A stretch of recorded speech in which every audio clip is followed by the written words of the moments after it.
stars who brought you RuPaul's Drag Race and $1 Million Listing. This is World of Wonders Wow Report. Things that make us go wow. Well, hello. It's the end of the week, thank goodness. No! Crazy. Oh. Okay, stop for a second. We shoot this airs on Friday. We kind of pretend that it's Friday. That the star on the Walk of Fame wasn't destroyed last night. It was destroyed this week. We try to be slightly vague. We say live-ish. And with that knowledge, and let's with improv, we say yes. Yes, what? Yes, what? In the video version, all the mistakes are in. All the mistakes. There's no editing. Well, it's the end of the week, thank God. Yes. And so we are doing our usual thing here. We're counting down the top 10 things that made us go, Wow. I am here with Tom Campbell. Hello, Fenton. Hi, Tom. Good to be here. Oh, it's good to see you. And also with James St. James. It's okay to see James. Yeah, all of you. And you, I'm James. Fenton Bailey. And we got Blake, too. of Hi. course. Yes, hi, Blake. So, because you would have been our millennial producer when we started, but now you're of... I'm old. I don't think you ever leave being a millennial. Oh, really? You It's just permanent. get taken over by Generation Z. So, let's count down the top 10 things. Let's start at number 10, Tom. Number 10. This weekend, I was in a coma watching Turner Classic Movies. I always make that mistake. And they had on something I'd only heard about, I'd never seen, which is Leonard Bernstein's Young People concerts. Ever heard of those? Was that Peter and the Wolf and that things of that? Things Yeah. of that nature. Yeah, Yes. yeah. His I did see a little bit of it, and I saw a little bit with Frank Zappa was a. Oh, really? Well, he did them up through the 70s. Yeah, there's some in the 60s that were done with Frank Zappa. I love that. He always had guest stars. There was also a show that preceded that called Omnibus, which was on. It's when the networks could do had the permission to do quality programming. I think from they were time to time. obliged, weren't they? Yes, As part of their remix. And an Omnibus, which is sort of the same. They're black and white. It's Leonard Bernstein talking to the camera. He's so handsome. Oh, so handsome. So charming. So articulate about classical things and making them so accessible. And just pulling the references, Yes. like just out of his ass, it's like it really, and it makes classical music, like you said, so accessible Yes. to everybody, and it's watchable TV. It really is. It still is. He was one of the world's great gay lovers, wasn't he? Well, I go into my Wikipedia That's where we wanna go. hole, exactly. That's But that's what it's like. He has Carol Burnett does a guest star in 1957. Like this, it's full of performance and he explains things and it's amazing. Okay, so all that. So Who did he sleep with? And then I know he went to Harvard because I went to Harvard. He is renowned for being the first American-born composer who gained an international reputation as being fantastic.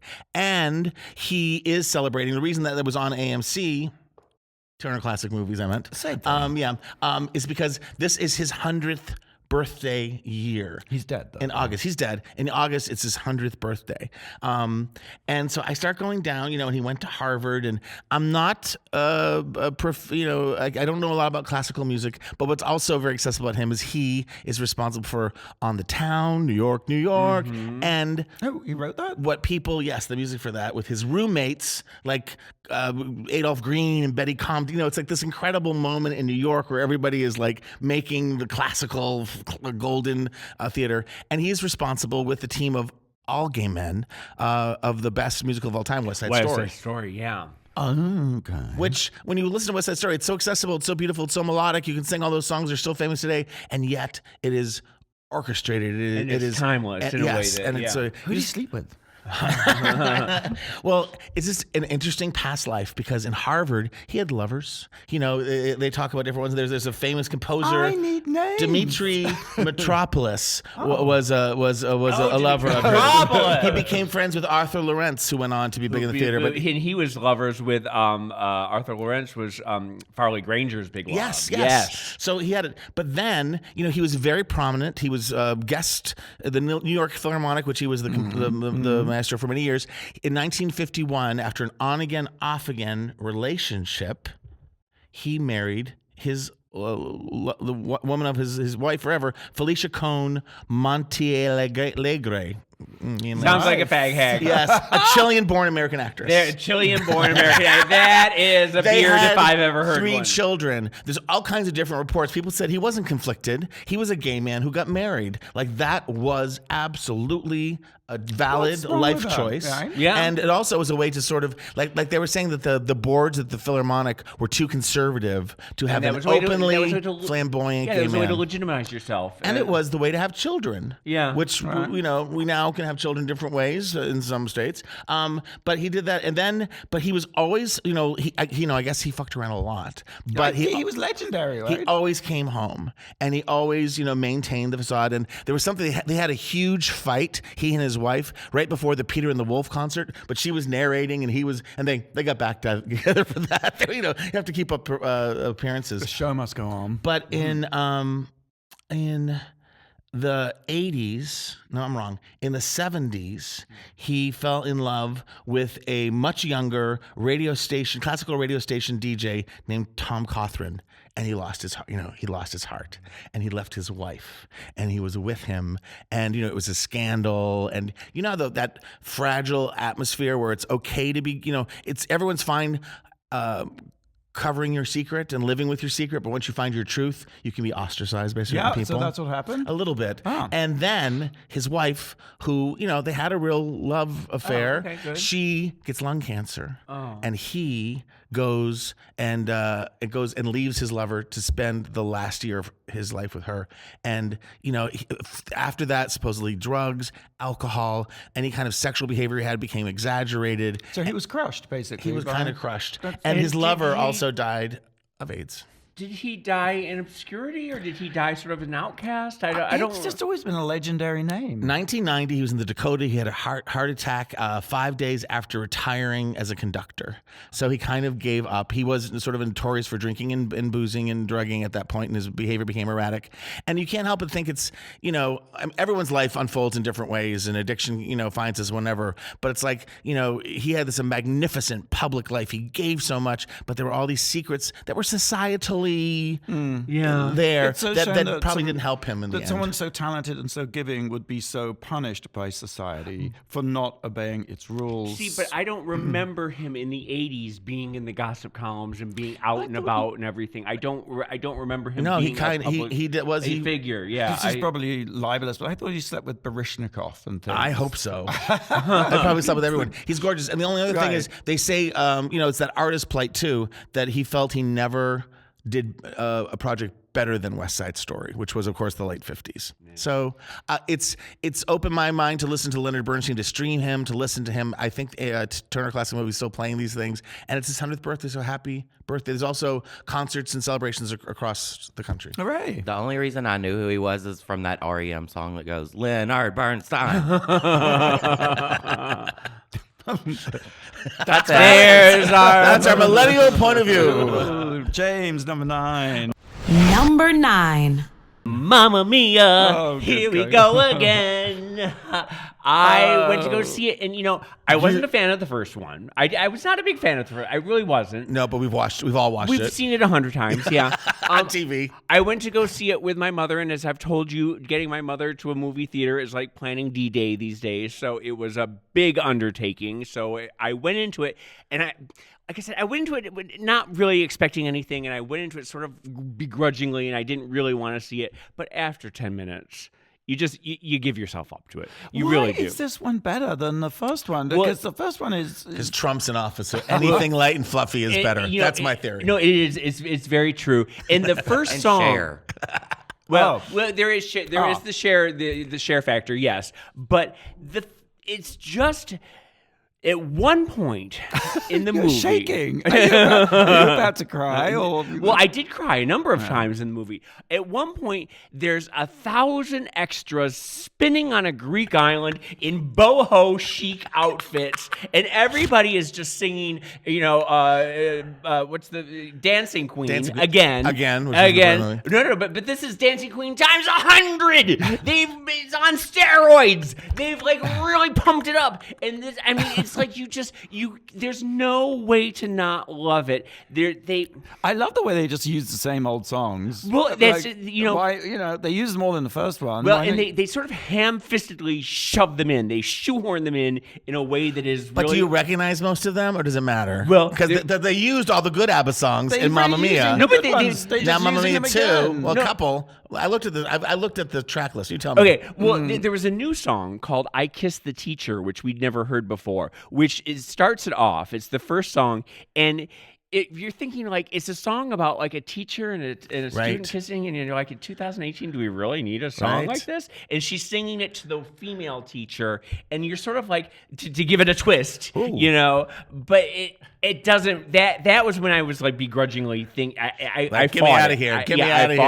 I fought it. And then there's a scene where the Colin Firth character, who's the young man now, and they go into a French restaurant, and there's a statue of Napoleon, and the waiter has a hat, and so they all sing Waterloo. I mean, it's like that's sort of like clever. No, it's not clever. It's ham-fisted. Would you like iced tea or Waterloo? Yeah, that's exactly the level of like how they fit the songs in. What more reason do you need? The whole thing is a redonkulous construct. It's kind of a prequel, right? Isn't it? It flashes back a lot. We flash back to the young Meryl Streep and how she fucked the three guys and how she didn't know. So they identify which one is the father. You get to the bottom of that who mystery. the father was in the first one. Yeah. Who was it? I don't remember. The good-looking one. I don't think so. No, it wasn't the Skarsgård. It wasn't Pierce Brosnan. It was Colin Firth. Anyway, this time. We're flashing back to when she was a young girl and she goes to the Greek island for the first time and she meets three beautiful boys, each one more fabulous than the last. And each one is more. There's this one that looks like Jared. Wait. So these are the younger versions of the three, younger versions of Pierce Brosnan. Potential daddies. Yes. You have Colin Firth, Stellan Skarsgård. Is it Stellan Skarsgård? I can't remember. And in Pierce Brosnan. And then you have the three versions of them younger. You have the version of Meryl that's younger. I just have to say, Cher's coming out with a all ABBA covers album. She really got into it. Which everybody's thinking is a good idea. I'm a purist. My mother, speaking of mothers forever, my mother loved the song Fernando. She wasn't they liked ABBA, but we listened to the song Fernando all the time. And what kills me about the ABBA sound, which I love so much, are those two female voices and that tight harmony. And now we have Cher doing kind of a blousy Cher. Can you hear the drums, Fernando? It's different. It's different. It's fantastic. Well, because the girl, Curious to hear it. The girl who plays the young Meryl Streep, who was in Downton Abbey and Yes. Cinderella, she was Cinderella. Remember? Right. She's a really good actress, but she doesn't have the voice. None of the people have the voice, and that's sort of care. No, that's the charm of it because listening to Pierce Brosnan, like a strangled cat, right? warble like a lamb on a meat hook. It's oh, how our standards have changed from West Side Story to Mamma Mia 2. Mamma Mia, here we go again, is in theaters now. Okay, so number 8. Number 8. I'm going to continue the musical theme. Oh, good. When the Beat Drops. Oh. What, you ask, is When the Beat Drops. It is a documentary directed by first-time director Jamal Sims, produced by Jordan Finnegan, and World of Wonder. Yay! And, yes... Just you have to give the rich history of Jamal and World of Wonder. I will indeed. But first I will tell you that so far When the Beat Drops has shown in 3 film festivals in Miami, Frameline, and Outfest, and it won a prize at every single one. 3 for 3. Mm-hmm. And at Outfest it won the Grand Jury Prize. So, When the Beat Drops. Jamal Sims, which I start with. When the Beat Drops is a documentary about J-setting, right? Which is this dancing... It's sort of bucking. It's sort of twerking. Right. And doesn't it sort of... It's like Majorettes sort of did it. And it's kind of gay guys down in the South, incorporating sort of the Mississippi cheerleaders. That's right. Down in the South, Mississippi cheerleaders. Bucking thing. They reinvented cheerleading as sort of thrusting hips and amazing. They kind of got rid of the baton and did these really provocative, intensely synchronized moves. And they are absolutely fantastic. And they're called the J-setters. And then... gay guys came along and wanted to do it too. And they were like, sorry, you can't do that, So they ended up forming their own troupes and performing in nightclubs. And I tell you, the dancing it's unbelievable. It's like you see things and you think, I don't believe a body can do that. Right. And it's perfectly synchronized. And I think I was here when Jamal pitched the project, and Jamal's a choreographer, and we'll get into all that, but he went to like a club, and he was in Atlanta shooting, and he saw these guys come into this, and they just took over the floor. And he goes, it was like Paris is burning, and he was just like, who are you? What do you do? And he discovered this subculture and did an amazing job of documenting it. Absolutely. And they didn't want the film to be made because in everyday life, they're like teachers and postal workers. They have regular jobs, and they were frightened that if their secret was out, that they would be fired. And I think it was real risk They of were that. secret dancers? Well, they were in a way, because they wear these fabulous outfits. Because, the girls, the cheerleaders, they wear the halter tops and the tiny hot pants, and the boys wear them too. And they're beautiful. I mean, they're just prancing around, and they go into the nightclubs. And in fact, sometimes the nightclubs kick them out because they take over the dance floor, and all you can do is watch this amazing show. So they go out and they do it on the streets, in the street, with passing cars. Do you need a special kind of music? It's like housey music. It's like bounce music, right? It's Helps like, if it has a beat. Yeah, like that RuPaul Big Frida track, Peanut Butter, right? Is a really good... Well, I don't understand. Is Big Tony one of these dancers? Glad you asked, because Big Tony is kind of like the pioneer founder. He's seen as the father of the whole genre. And he was himself a dancer and had a very, very straight upbringing, but realized he was gay. And then he got shot. And it was like a life crisis for him. He... As so many people who get shot, which happens a lot in America, who survive, you live with this sort of post-traumatic stress. Your life caves in on you. And his way out of that was to champion this form of dancing and to be the father figure to all these dance troupes, especially Fi-Fi. And that's what the film follows, is Fi-Fi in competitions. It is really, I tell you, it is such a good film. And it was a very hard film to make because but first we had HBO on board, and they were like, no, they dropped out. And so there's been lots of sort of false starts. And once or twice, I admit at one point we're like, we're never going to get this done. But every good project has a premature death and a resurrection. Exactly. Yes. A Waterloo. Sorry. Well, because it's won all these awards, is it still looking for distribution, or is it... Well, it's going to be on Logo, that most watched of channels, on August, let's see. 10th. August 9th. 9th. August 9th, 8 p.m. But it's going to be in more festivals, and there is going to be more distribution. And of course, we'll put it at some point on Wow. I just want to tell the myth as I understand it and fact check me. But Jamal, if you watch the old RuPaul talk show on VH1, Jamal, remember when Ru would come out and sing and there'd be two hot dancers beside him? That was Jamal. Stop it. I didn't know that. That's how we met Jamal. We've known Jamal for 20 years, Yes. 30 years. And he's gone on to be an award-winning choreographer, working with Madonna and all the best of the best. Jennifer Lopez. Step Up. All the Step Up movies. He's become a director. And he came to World of Wonder with this long relationship. God bless you, Randy Fenton. And he said, I want to direct a documentary. And Randy Fenton said, let's do it. And it has been such an ordeal because it just is. Mm-hmm. But what an amazing, it's so exciting to have seen it at the beginning and know that it's getting all its attention, and it's a wonderful film. And Jamal, by the way, follow him on Instagram. He's a married man. Yes. And he got married on the Gram. He got married on the Gram. I remember that. I remember that. Yeah. And his husband, Octavius Terry, is a fabulous fashion designer. The outfits Jamal and Octavius have been wearing to the openings are to die for. Gorgeous, outrageous. I love Jamal. I mean, he's one of the most wonderful people. Well, and he's been on Drag Race several times. That's true. Course, That's true. Course. He's gorgeous. So is his husband, and you should follow him on Instagram. And I think, I'm biased, but I really think this film is a classic. I think he's made a classic documentary that will be like in the same category as Paris is Burning. Everyone came into the office the next day and said it's the next Paris is Burning. They just said it's just absolutely unbelievable. It's exciting. Yeah. And I want to read one. I just wrap it up. Yeah, I just want to read one thing that Jamal says. He says, he told the story because they were worried it would be appropriated, and I guess what happened to voguing in some respect. And he said, appropriation was my fear and was my main reason for wanting to tell this story. I wanted it to be told by the guys who have taken this style and evolved it into what it is today. By doing this film, I hope I give credit to the pioneers. And if you have a passion for something, this moves me so much. If you have a passion for something, you should do it. Don't worry about what others think or say. We can't be held back by social constraints. The biggest goal for this film would be for people to walk away with the message that we should never judge. I must admit, the courage these guys gave me while making this film allowed me to be more comfortable in my skin as a gay man. And I think that's so beautiful, because when we first knew Jamal, he wasn't out. He wasn't gay. And now he's married and he's public and he's making these films. We all have our journey, you know. Sure. It's like we like to think, we're all fabulous and gay and we're at the world of wonder. And we all have had our journeys. And Jamal is beloved. I mean, he walks into a room and people just adore him. And I've actually had the chance to meet his parents, and they're both lovely. Oh, my God, his family. I mean, it's like Jamal isn't like just the sort of lone, what's that word? What's that expression for the lone thing in a thing? Lone wolf? Lone wolf, I guess. Anyway, his family is amazing. All his relatives, brothers and sisters, and they all came to the premiere at Outfest. They're a close family. Yes.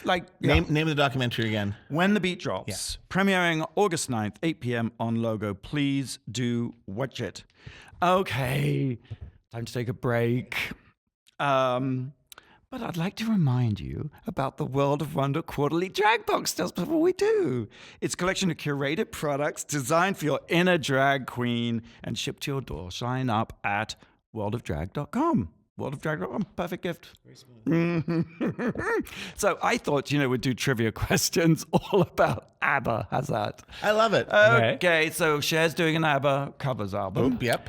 There's another artist who did a cover album of ABBA songs. Who was it, and what was it called? You're listening to Radio Andy, and this is the Wow Report, SiriusXM. I remember that.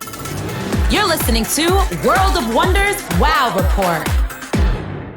Hey, welcome back to the Wow Report, our countdown of the top 10 things in the week that made you go, wow! I'm Fenton Bailey. I'm here with Tom Campbell, James St. James, and Blake. I'm here. So before the break, I thought we'd do ABBA questions. And as you know, Cher's coming out with an ABBA covers album. Yes, she is. Which I'm looking forward to. But another artist has done an album You remember. ABBA covers. Who was it? I thought I remembered, but then I completely blanked. I remembered that the press for it. I'm just gonna say like the Foo Fighters or Celine Dion or something like that. I'm completely blanking. Who's the guy who did the Judy Garland? Rufus Wainwright. Rufus Wainwright, I say. Blake. Oh, I have I would guess Celine Dion was a pretty good guess. I would think. You said right, said Fred. Well, but that was a joke. Oh, okay. But probably was right. Right, said Fred. Wrong, but close. I'd say you were the closest of all. Fred Durst. Erasure. And it was called ABBA-esque. Which Yes. I love as a brilliant title. ABBA-esque. I love Erasure. That's Our show's a hot. little ABBA-esque. Okay. Moving on with the top 10 countdown. We've reached number 7, Tom. Number 7.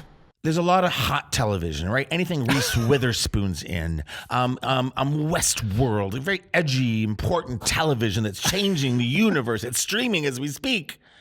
You know the show that's in its 5th season that I have watched religiously since season 1 is Younger. I was gonna say on TV Land. I don't know anyone who watches Younger. Tell me about it.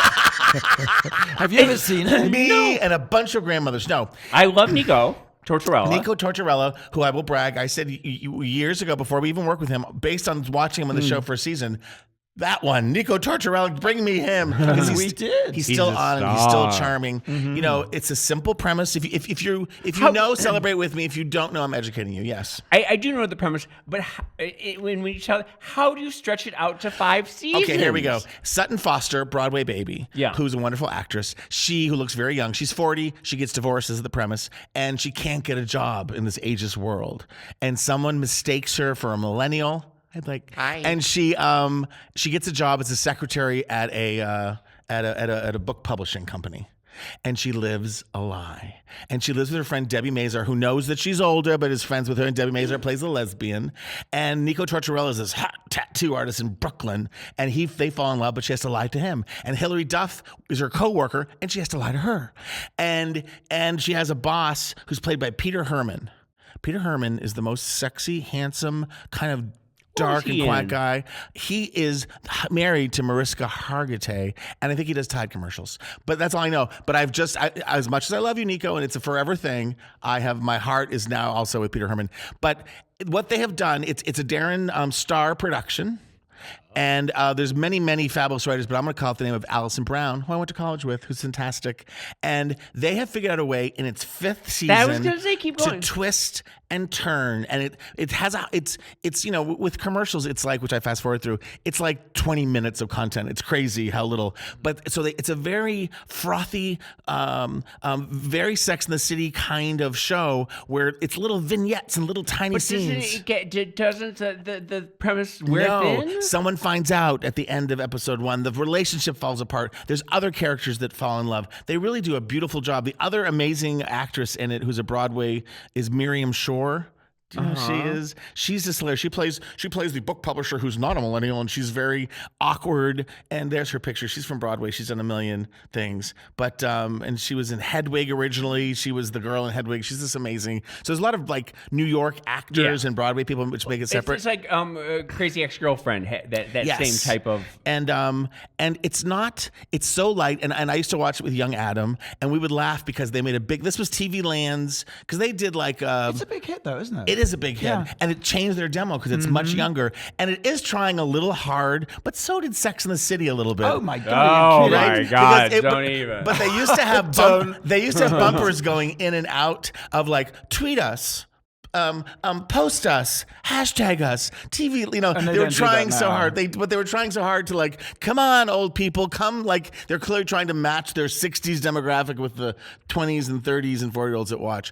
It's the season finale of season 5, which it's still working. People is this coming week. It was the Christmas episode for no good reason this past week, and I will tear up. I will laugh. I will tear up. It's just frothy fun, and what I said about Mamma Mia too. I think in the age of Trump, anything that's kind of delicious and light and frothy. It's like in the 30s, Busby Berkeley, you know? You need the escapism. How are the clothes? Because Pat Fields is the costume They do. designer. It is Pat Fields. They're wow. kind of ridiculous and fabulous, but I mean, it's almost kind of like when SUV will rip from the headlines, and SVU, whatever it is, will rip from the headlines. They're kind of ripping from social media. They're trying kind of desperately. And the other big thing that was huge for this season is it's really all about this. Everybody's in love with everybody, and they all work together.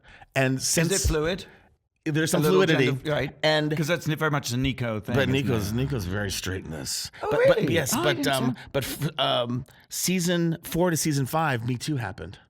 And they had to sort of reset because they had set up all these storylines that were really inappropriate. And they used that to their benefit, and they were able to kind of reboot the show and kind of explain themselves. And anyway, I'm not giving away plot lines. It's too much to encapsulate a whole 5 years, but I really am a fan of it and would encourage you to watch Younger. Well, you can watch it 10 p.m. Tuesdays on TV Land or on the TV Land app. And it's just been announced that Nico Tortorella will be at RuPaul's DragCon, New York City, September 28th, 29th, and 30th at Javits Center. Get your tickets now. RuPaulsDragCon.com. I'm feeling the pressure that my segments now need to tie into DragCon. We'll find a way. So, James, this is good at number 6. Number 6. We went to go see the Alexander McQueen documentary. McQueen. Yes. Where is it? The A ArcLight. screener? Oh, it's out. This is the ArcLight. It was really something, wasn't it? It was. I mean, I was sitting there with a bit of an agenda because Rennie and I were supposed to make the McQueen documentary. You were in for the talks last for 3 2 years. Yeah. And in the time that was going on, the deal was being made or whatever. This other film got made. So, there you have but it. you know what? It's a blessing. It's meant to be. Dodged a bullet. Meant to be. No, it's nicely made. It's you know beautiful. What? It's good. And I walked out saying, "This is the film that you would have made." Kind of. Yeah. Almost. He was a very troubled young man. He was someone who was just born with talent. Yes. And it's amazing his story where he just, as a teenager, he walks into someone on Savile Road and says, I'm going to apprentice under you. And they're like, okay. And so he apprentices under, these master tailors on Savile Road. Went to Milan, He right? went and worked with Romeo. He walked into Romeo Gilli's office and said, I'm going to apprentice for you. And they hired him. Then he went to St. Martin's. And I'm going to study here. I the have head no money. mistress of Was St. he Martin's. rich? No. Wow. His father was a cab driver. Wow. And he went to the headmistress and said, I'm your man. And It is extraordinary, isn't it, how some lives seem to be fated. I mean, Yeah. yes, absolutely, he invented himself, but then his first collection at St. Martin's, which was Jack the Ripper Stalks His Victim, Isabella Blow, this ultimate fashionista, legendary character, sees it and becomes obsessed and makes it her life's work to promote him. He goes, from Savile Road to Romeo Gilli to St. Martin's, and to be under it's a the charmed patronage path. of Isabella Blow, who was one of the great English eccentrics of all time. And all this before he's like 24. Sorry, Yeah, and just a pudgy little kid, Yeah. nasty, Cute. foul-mouthed little Looks brat. like Ethan Hawke. A little bit. There's a little Michael Ehrlich in there too. If you think about it. And he's. He keeps shocking and shocking. I remember the first time I saw him was the Highland Rape collection, in which it was women, Scottish women who looked like they'd been raped. He sends them out in torn clothing with blood streaming. The blood is like red threads coming down and everything. And I remember the press at the time, models, bare-breasted, and everyone's screaming and shouting, and their hair is all disheveled. And I remember the press really turned on him. It was like in one of his first big collections. And they said he will never go anywhere. That this is it. He's, it's misogynistic. His career is over. And every single time he kept upping the shock value, but because doubling down. But because the talent was there, and because the clothes were so exquisitely made, you could not ignore his talent. You could not ignore him. He became head of Givenchy. 27 years old. So everything we talked about happened before he was like 25, 26. Yeah. It's so like, then he goes to Paris, and he's working at Givenchy, and he's putting out 14 collections a year at one point. That's a lot. I know. It's inhuman amount, right? Yeah. No one does that. No one can do that. No one can sustain that. And the drugs start to seep in. The depression starts to seep in. There's some really uncomfortable scenes. He has a break with Isabella Blow, who's he's such a great character.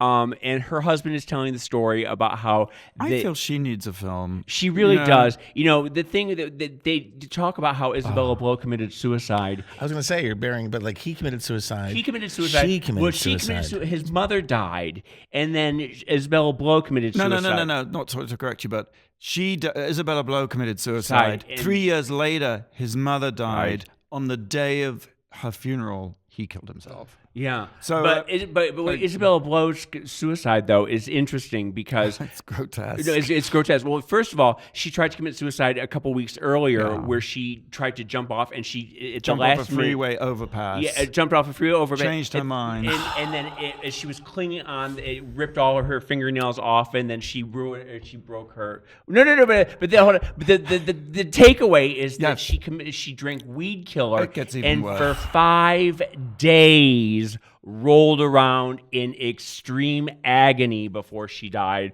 not calling anyone, just rolling around on the floor. And I suppose that's my only issue with the film, is that I feel the arc of it, and I think it's very hard to avoid it, is when a great artist kills himself, you are inevitably fetishizing their demise, and it becomes this sort of porn of artistic suffering. But they didn't and it's a little do bit that. like Amy. It's a little bit. And it's just kind of depression and addiction. Well, I remember Same at one point he said that he was going to commit suicide at the end of the show. He was going to put himself in a glass box during a fashion show. Off. At the very end of the fashion show, he was going to blow his head off, and then they had to talk him out of that. So you left this documentary feeling.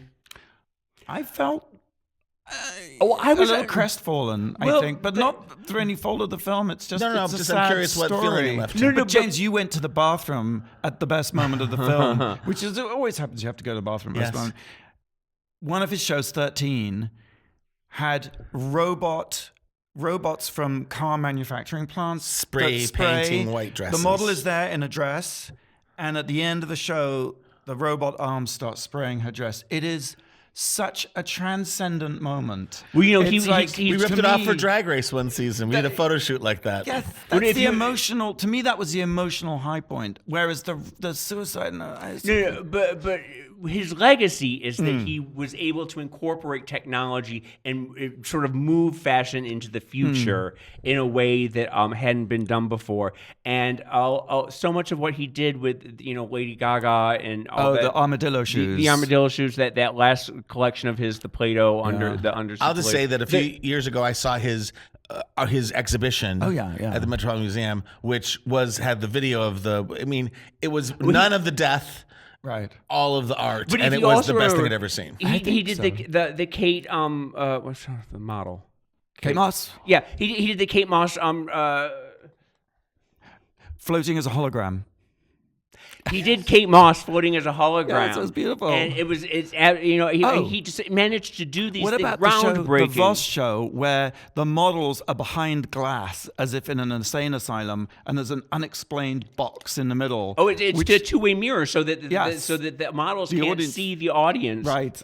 And they're just playing to the mirror. It's fabulous. Epic shit. It's actually like old court masks, these fashion shows. They were someone who was so punk and so modern, he was actually going back in history, centuries, to sort of Jacobean, Elizabethan displays, ritual displays of symbolism and meaning. Just And they were talking about how interesting that was because he didn't have that basis of an education. Right. So every time he learned about something in history, he approached it with a modern eye because he wasn't classically trained. So there's that. And the clothes are fantastic, and it's masturbatory how beautiful the outfits are. So that's McQueen, documentary saying in theaters now. I tried to get James to come with me at number 5. Number 5. I wanted James to come to me the next night to go and see Scotty and the Secret History of Hollywood. Scotty Bowers. This is a documentary about Scotty Bowers. Yeah. Did you go? I did. I want to know about it. I know. I'm so excited. Matt Tyrnauer directed this film. Matt Tyrnauer did the Valentino documentary. He also did Studio 54, which is just coming out. This, though, is the best. There's no question. It is such a great film. Scotty Bowers, shockingly, is still alive. And in fact, I think this weekend is his 95th birthday party. And it's interesting to me because he's actually 6 months older than my dad. And to see Scotty Bowers, this pimp, this amazing liberated figure, and to compare it with my dad, who is lovely, but it's like a shocking contrast. It really is. Those people could all exist in the same time. In the same space. So this is what happened to Scotty Bowers. He grew up on a farm, right? He was a farm boy in the Depression, started turning tricks around the age of 11. Family moved to Chicago. The first visit to the house was the priest. He turned tricks with the priest, and then he was doing all the priests who paid him out of the collection box. So at one point, you're hearing this story, and Matt Turner has to say something like, don't you think that was abuse? And don't you think that was damaging? And he's like, there's no such thing as someone ruining your life by sucking your cock. And it's like $20 for everything. And the point is, wherever you may fall on these issues, and there's no question, and I come to this, that he sustained a certain amount of damage through his life. He is someone who just wanted to make people happy. And he had no hang-ups about sex, and he was completely candid about it. Refused to be shamed. How can someone exist like that in pre-Stonewall era? That's the thing. So he went into the Marines, came out of the Marines, and I think that was the first sort of, I think perhaps more than dealing with the priests, I think that he lost his brother in the war. He was in serious combat. I mean, the traumatic stress of that, I know it impacted my dad. And he just said, I was so glad just to be alive. And he got a job as a gas station attendant at 5777. You were wrong about the address. 5777 Hollywood Boulevard, which is just up the road here. It's Wait, now, it's not that. No, it's not that Starbucks. You got me all excited thinking that drive-in Starbucks was. You know the drive-in Scotty. Starbucks. I do. I thought that's what it was. It's on Hollywood Boulevard, and it's a fire station, which I think has a certain appropriateness. Rushing and putting Poles and men. So he's there at the Richfield Oil gas station, 1946. Who drives up? Walter Pidgeon. Movie star Walter Pidgeon. And he says, "You look really good swimming in my pool." And with that, Scotty Bowers jumped into his car and Never went back. And he from that he turned into a whole business. The whole gas station just became a rent boy thing. Operation. I mean, he had a little trailer in the back. He had motel rooms across the street. And he himself, Scotty Bowers, had sex with Betty Davis. He had a threesome with Betty Davis. He had sex with Edgar Hoover in drag. I mean, he provided for Edward and Mrs. Simpson, 2 at a time, a girl for her and a guy for him. What? She was not a lesbian. Spencer Tracy and Catherine Hepburn. Do you believe? Spencer, He's confessing all this. He's alive and he's talking about it in the documentary. Yes. But do we believe all? It's true, because Gore Vidal's final appearance while he was alive was to endorse Scotty's book. Scotty wrote a book. Yeah. And people were sort of somewhat outraged, but I don't think there's no question that it's all true. There's no reason. First of all, he's such an unaffected guy. Suspect he's like Darren is very open about sex and you just know it's true. He's not going to make it up. Right. There's no sort of, I'm going to tell, when people are telling sex stories to impress you, as opposed to just, this is what happened, this is what it is. Why are you looking at me? I just love the fact, the shamelessness about the whole thing. Well, there's a great, I saw a link where someone is confronting him at a book signing. And he says, yes. how dare you? And his response, these people have families. Yeah, and his response was really great. Do you remember what it was? He said, "There's nothing wrong in being gay."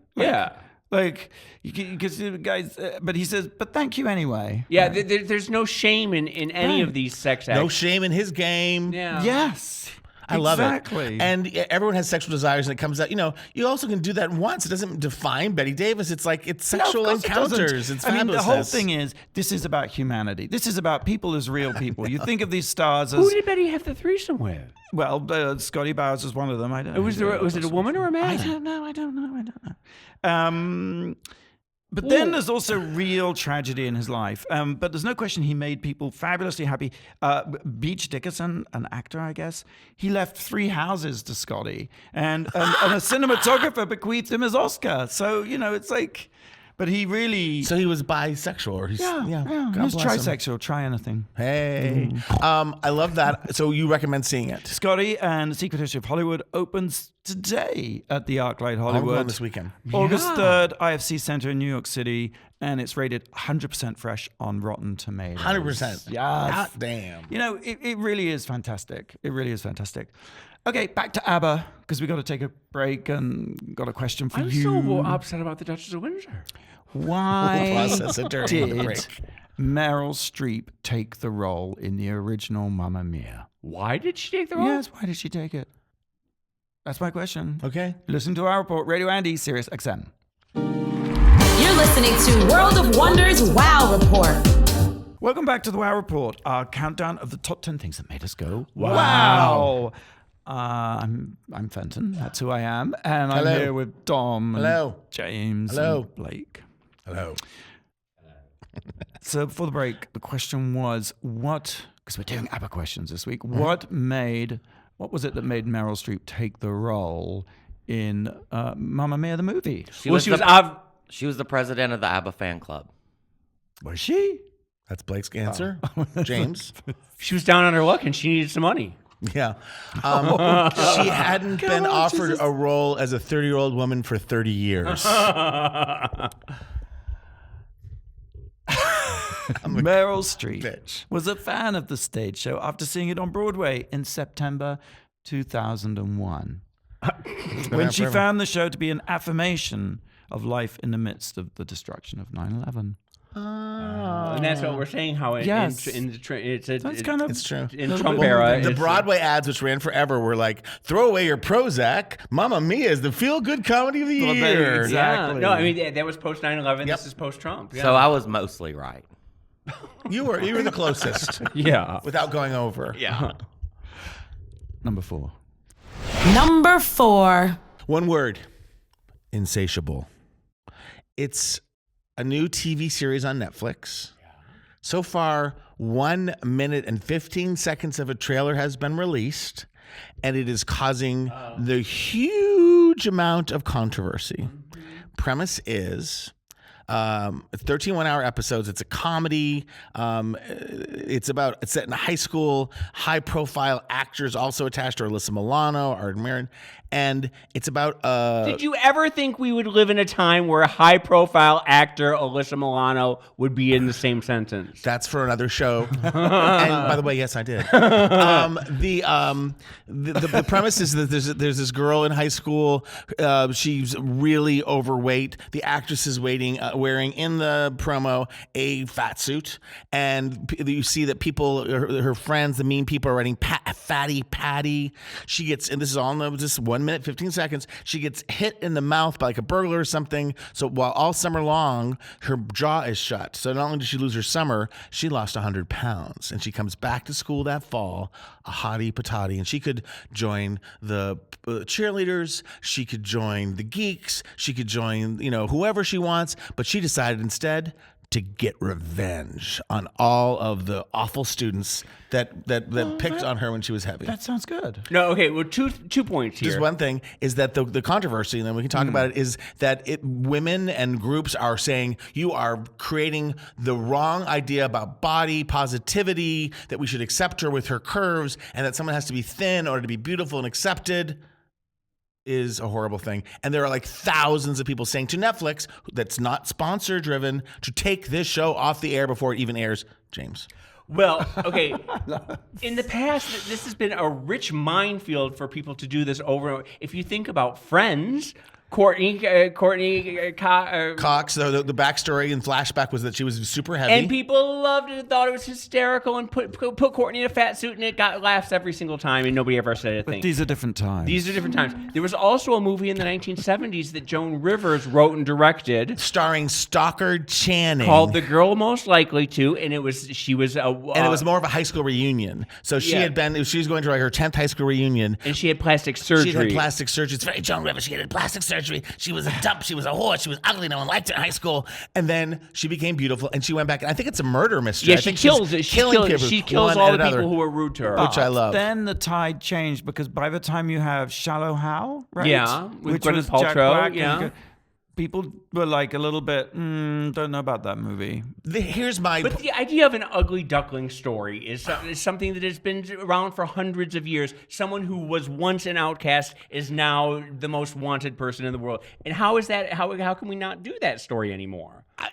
And the outrage, just that we live in a time, listen, we're outraged by Trump, but he's the president, and he has shown us who he is, and whatever. I feel like people are going to push us back, but 1 minute and 15 seconds, a premise of the show, right, and they want it off the air. Now, there are things about, even like a network that has advertisers, it's like there's the pressure that advertisers could pull out. This is Netflix. If you don't like it, don't watch it. It's a weird... If you remember, Heathers recently came back on. You talked about that. And that was something that before it even started, people said, get it off the air. I don't want it. And they bowed. I'm glad you brought that up. But Heathers is slightly different to me because Heathers was booted the movie, which was about school shootings and bombings. It was done in a very dark comedy way back in the day with Winona Ryder. And so they did it. Now, my problem with the pilot that I saw, that it wasn't very funny. And there is, again, that's on Paramount Network, which is Viacom, which has advertisers. And I could see, not that I support, but I can see why that one fell apart because they're like, geez, this is too edgy and show violence. We haven't seen this show yet. We don't know. And I would imagine if anyone, the writer whose name I forget, the showrunner worked on Dexter, it's like this is a great opportunity to make fun of and comment upon body image and what it means. Yeah, and we don't know where the story's going. I think there's a lot to mine in it. I think you can do it in a way that is body positive and is. Yeah, I mean, I always Yeah. My thing is I hate the story police, whoever they are, people who decide what stories should be told or shouldn't be told, or how the stories should be, or what the sort of arc they should be. Like, I never saw Dexter, but I don't like the idea of a show about a serial killer. But you're not going to demand it doesn't exist. Right? You know, and obviously we're all for body positivity, but I also think it's the thing that Chris Rock said when I saw him in concert. It was he's like he went to his daughter's school, like, you know, open house for parents, and they said our school is 100% bully free. You know, it's like zero tolerance. He goes, geez, I hope my kids find out about bullies before they graduate from high school. I hope they find out the world is a little uneven, and I hope they learn how to protect themselves from it. We can't bubble wrap kids. We can't bubble wrap people. It's just it's what's happening today. I don't know. I'm trying so hard to myself not just live in outrage and to figure out what's important to fight. And this one doesn't feel like one worth fighting for. When does it land on Netflix? Soon. Coming soon on Netflix. Yes. So we should all check it out. James, what do you got at number 3? Number 3. I read a really fabulous book. I got an advanced copy of something called Transfigured, My Journey from Boy to Girl to Woman to Man by Brian Belovich. And Who quite a is title. Brian Belovich, you might ask? D. Brian Belovich is a great friend of both Brenton and I, going way back 35 years. Yes. Tish Gervais, one of the first trans person I ever met was Tish Gervais. She was a party girl in New York City. The girl with something extra was her tagline. Yes, she Which was is not politically correct anymore, but in the context of history, that's what how she she called presented herself. That's herself. what she, yeah. And, Speaking accurately. and she had curves. What a very curvy Yeah, girl, fabulous.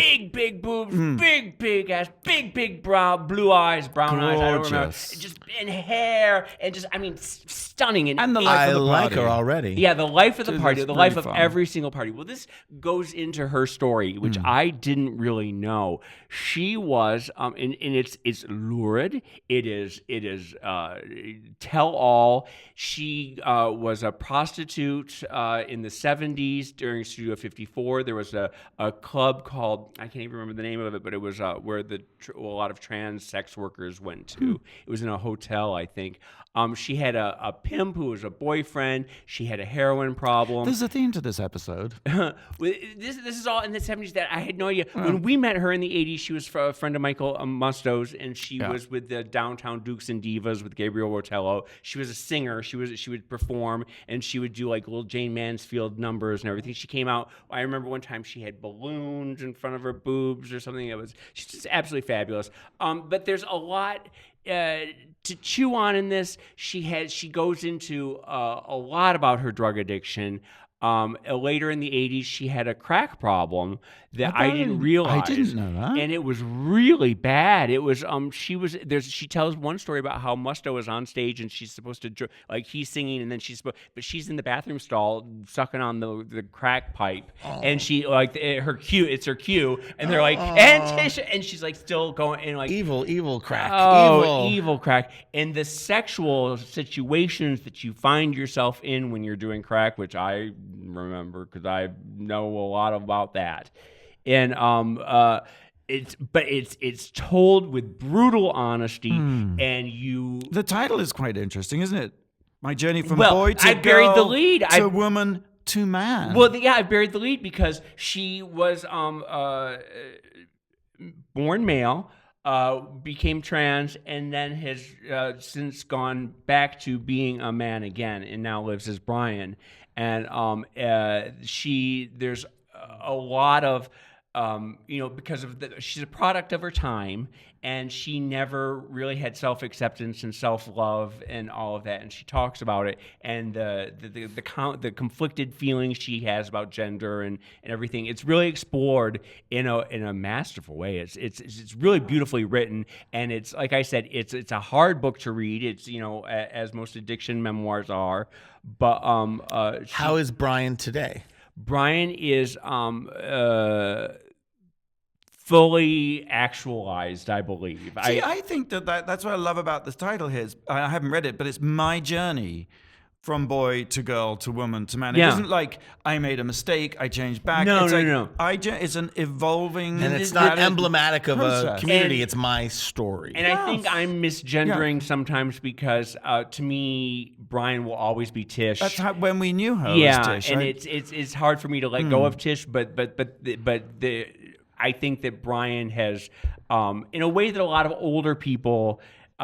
It doesn't really matter, like, you can call me, like sort of, I think Brian is at peace with who Brian is. Well, I'll say we had a meeting with Janet Mock a couple of years ago, and she said something that's, I think, profound. She's like, we need to be able to have the conversation around gender, and we need to be able to make mistakes in saying it. In other words, we can not like it's okay, but like if we're too afraid to not, if we can't talk about we won't talk about them at all. If we're so frightened of making a mistake that we shut up, then you don't have the being conversation. discussed. Yeah. So I hold on to that whenever we talk about gender because I'm not an expert. I don't know. It's not my experience, and yet I'm fully supportive and try my best when expressing people and people's stories. And a story like this is interesting because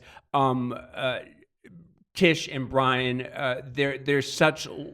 You love them so much as you're reading the story, and you have so much empathy for them, and you love and you're with them every step of their journey, and it's fascinating. It comes out in September, and I think it's really fantastic. Let's see.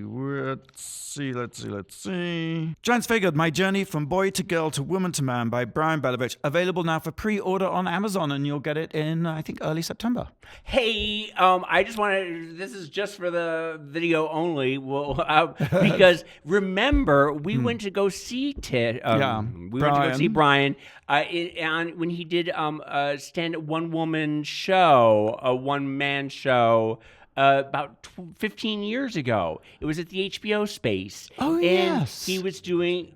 Yes. Yeah. And it was... the interesting thing is, to me, always, is that he, as Tish, he married an army guy in Germany, which is the Hedwig story, who was an abusive. And I've always thought that maybe that Tish was the original Hedwig, and that's where John Cameron Mitchell got the idea. Well, we should ask them both about that. Do you remember that one? Yeah, no, I totally remember that. That's very much a clear memory from the show. Mm-hmm. I mean, and she lived as an army wife, right? In Germany, with an abusive husband. Yeah. Number 2. Did you know it's Shark Week this week? It's kind of hard not to know. Oh, God. Are you into Shark Week? We went into pitch yesterday. It was pitching in Discovery. Yeah. And Shark Week was on all the TVs, and they had those foam fins you put on your head. And yes, I do know it's Shark Week. It's, you can enjoy. Are you a big Shark Week fan? I'm not. I love the concept. I really couldn't be bothered to watch any of the programs, to tell you the truth. Shaq does Shark Week, Shark After Dark, Bear vs. Shark, Alien Shark. Sharknado? No, that's not on Discovery. That's a Viacom thing. I don't really want to talk about Shark Week because have you seen these posters for The Meg? Yes! What's it called? The Meg. Have you seen The Short Meg? for Megalodon. Oh. Have you seen the... No, you have. Oh my God, they're posters so good. are amazing. There's one at the Grove, and it's like you see people, it's an overhead shot of bathers in the ocean, and you're looking at it, it looks all watery, and then you realize the entire picture is a giant open jaw about to swallow 30 or 40 bathers in one go. Like the biggest shark ever. Yeah, it's a drone shot of people on like floaties and stuff like There's that. another great billboard on La Brea of it's the classic Jaws profile shot. Woman swimming. Yes. But except there are 5 people in little donut rings bumping on the surface, and then Megalodon. Wait, there have been a bunch of them? I'm Here's cheating. the I'm thing. looking at your Reading my notes. Listen, okay, so I was like, Meg. I thought, like, what I gotta learn more. So Megalodon is the word for the ancient, giant-sized shark, which really existed. Really yes. existed. And they say that it might still be still. around. Who knows in the water? Listen to this. It was up to 60 feet long. Its teeth were 7 inches a piece. Oh, 7.5. It lived in the Pliocene era, which is 23 million years ago. A megalodon would be 3 T-Rexes and 3 great whites put together, and you get one megalodon. Yeah. So it's big. Anyway, it's actually this movie, The Meg, is actually based on a book. The book was written by a guy called Steve Alton.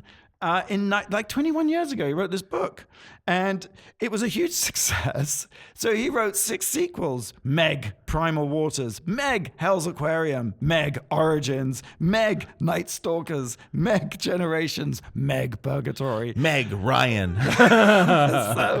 Meg Griffin. The producer-director is John Turteltaub, who made National Treasure. So I cannot wait for this movie. And I So can't is this like wait. a high end? Is this like not a cheapie? This feels like a big studio picture? Well, that's what's happened lately. Do we have a description of the movie? Well, here's the thing. Okay, so in the 70s, right, Jaws just redefined the whole thing. The summer action blockbuster disaster movie based on Peter Benchley's Jaws. Yes. And then it sort of lay fallow. I mean, there are a few Jaws sequels, not really as good or as big as the first. Right. But then, Jaws 3D is a masterpiece. Recent years, the idea of the shark summer movie has been resurrected. And they did The Shallows, which was a sleeper movie where a woman is trapped in a cage at the bottom of... No, that was 47 Below. You're talking of... you're right. Blake Lively was in The Shallows. Right. And, so there's 2. Yes. And Mandy Moore was in 47 Below. I think Hard Meg, to confuse those two. Meg is coming to deliver on the summer Jaws action concept. Well, remember there was the really great piranha one a few years ago where there was a piranha in the those were lake. great. It was in the lake. What That was so Lake good. Havasu? Yes. That was so good. It was so good. That was so good. I love that movie. was so good. Yes. If Disney owned Star Wars, if Disney owned Christmas with Star Wars, I think like predatory fish own the summer. They movies about them. Well, so wait, do we have a description of the Meg? Well, here's the thing. I've seen the trailer, and we'll post it on the Wow Report. It starts off, because it's so schizophrenic, which makes me think it may be a terrible cheapie. It starts off in some sort of sci-fi underwater research station, and a girl is playing with a toy, and that happens. But then we cut to Bobby Darin singing some Beyond the Sea. Somewhere. And beyond the sea. and there's a little poodle in the water with a bow in its hair swimming around as Megalodon closes in. So it sort of goes from like sci-fi thing to sort of B-movie comedy. And it's got Jason Statham. Who's so sexy. You think? He's the action Isn't hero he? guy. So who knows what Isn't the he the fuck it's bald going to be? Yeah. It's like a very schizophrenic trailer. And so, which in a way could be a really, really good thing. I'm going. Back off Shark Week. We've got Meg. But it does come full Headline. circle because I didn't realize that Discovery Channel actually did. What did they do? They did a mockumentary in 2014 called Megalodon, the Monster Shark Lives. I remember that. Yes. And it was their most highly rated of all the Shark Weeks that have been going on for the past 30 years. It was the most highly rated thing. Weird thing when it was a sort of a genre where they went doing, into fake documentaries. Yeah, there was they a did lot the of- mermaid, the Yes, tail, the mermaid. Yeah, mermaid's what was tail. that? That was all. That was Good a weird times. time. Good times. Yeah. It's okay. Obama was You know what president. that is? That is what started fake news when they started doing fake documentaries. That's what it is. That was the audience. That's their target audience. Yes. That's Trump's base. Watching fake Megalodon, watching fake Mermaid. They were priming people for fake news. Damn you Russians. The Meg will be in theaters on August 10th. Okay, last ABBA question before we go to the break. Which member of ABBA has died? Not Bjorn. When we come back, we'll have the answer and we'll reveal the number one thing that made us go, wow, this week and the Resistor of the week, too. You're listening to World of Wonders Wow Report. Things that make us go wow. Welcome back to the Wow Report. The last ABBA question before the break. Yeah. Which member of ABBA has died? Well, I know there's something going on. Is she dead? Not Frida. Not Frida. What about Ingrid or Christian? I'm just I giving. I'm giving Swedish I think this is a names. trick question. I refuse to believe that any of them are dead. I don't think any of them are dead either. Are you? Is this fake news? Eaten by the Meg, the Megalodon. No, it's actually not fake news. 10 years ago, the drummer of Swedish pop group Abba was found dead with his throat cut in an apparent accident at his home on the island of Mallorca. How do you accidentally cut your throat? Well, Ola Brunkert, 61, fell through a glass door in his kitchen, wounding his neck on a shard of glass. Oh, that's that thing where you don't clean your kitchen windows. If they're clean, you walk through them. That's why I live in filth. Thank you. Thank you for reminding me why. You always have to have a piece of tape on it or something so you don't walk through it. A butterfly sticker. I think my father walked through a No. glass window. But he's still alive. Oh, was he pushed? Dun, dun, dun, dun, dun. Number one this week that made us go, wow. is... Number 1. Scooters.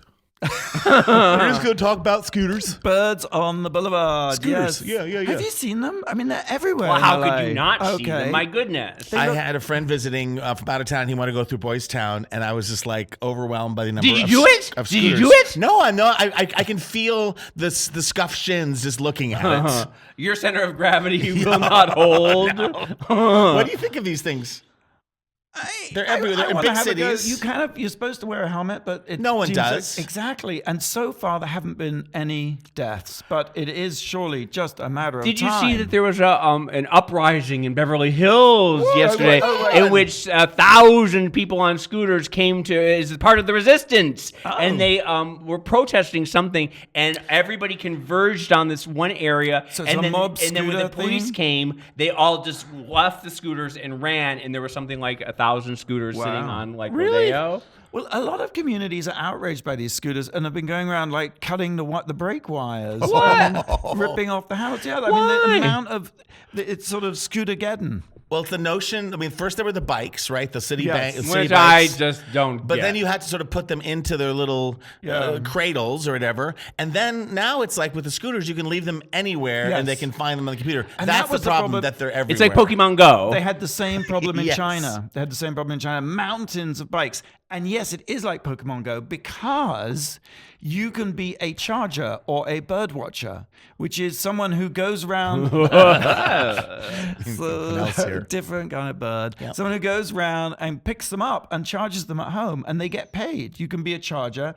It's kind of a gig economy thing. This is good for you. I know. I was going to say, can I make some extra money? While you're watching Dark Shadows, you can be charging us a scooter. And it's a sliding scale, so it's like $5 to charge just the basic one. But if you find one that's in an obscure place, because after a while they've gone missing, and so there's a reward value added in, so you can be it was like, great working here, Fenton. I have my new career. Pleasure. Good luck with everything. You can imagine this is leading to a scam because now there's people hoarders who hoard them, wait for the value to go up in terms of the retrieval. Well, you're driving the market price up and down. Yes. Yeah.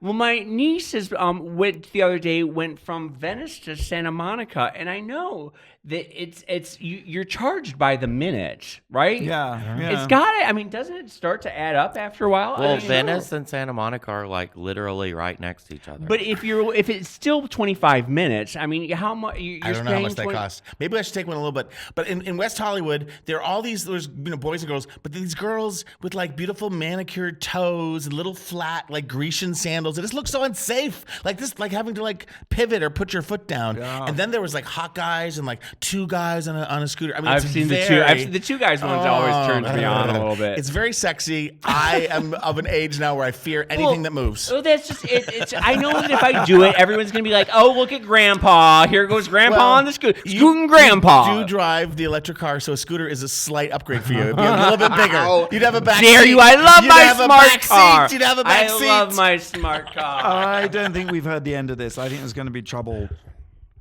It's interesting. We'll see. They are trying to ban it already. You see one, and then you see it's like you never use. They've invaded us. Well, remember the Segway was supposed to be Yes. Yeah, and the inventor of it went off a cliff. Well, He died on the Segway. I saw Bird is powered by Segway. Is it? Yeah. Oh. They made the Segway fun and not clunky. Well, okay. Resistor of the week. We have breaking news up the street from us. Breaking news. Breaking. Oh, I didn't even get it. I'm not getting it. Oh. 3:33 a.m. on Wednesday morning. The police get a call. Yeah. Man with a pickaxe they think the man with the pickaxe called, destroying, utterly destroying, turning the Trump star on the Hollywood Walk of Fame to rubble. Into rubble. It was a pickaxe and a sledgehammer, I think, is what he said. And not for the first time. Totally destroyed. Yeah. He's 25 years old. He's been arrested. Has he? Here's the thing. I was thinking about this, and it's like, I feel mixed about it because I don't want to incite violence, and I wouldn't want people doing it. And then I'm like, you know what? Yeah. I personally would not do that. I don't have the rage to do that.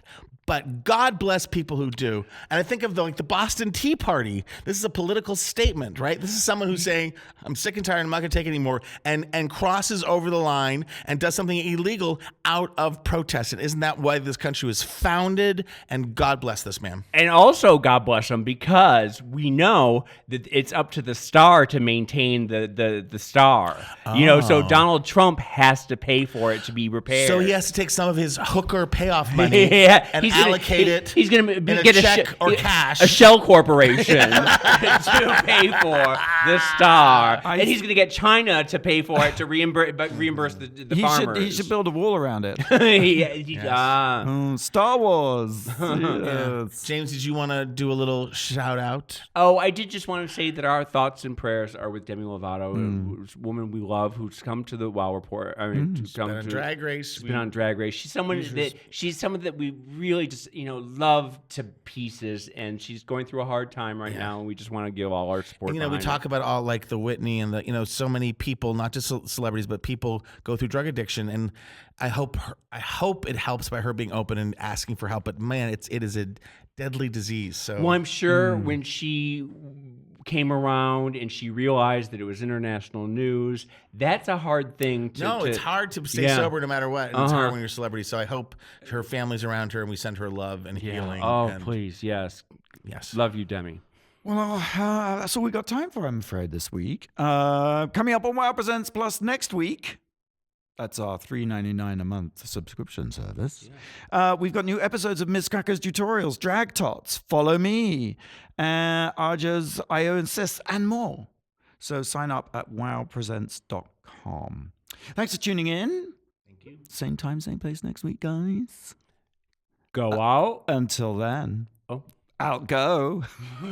And do something that makes the world go, wow!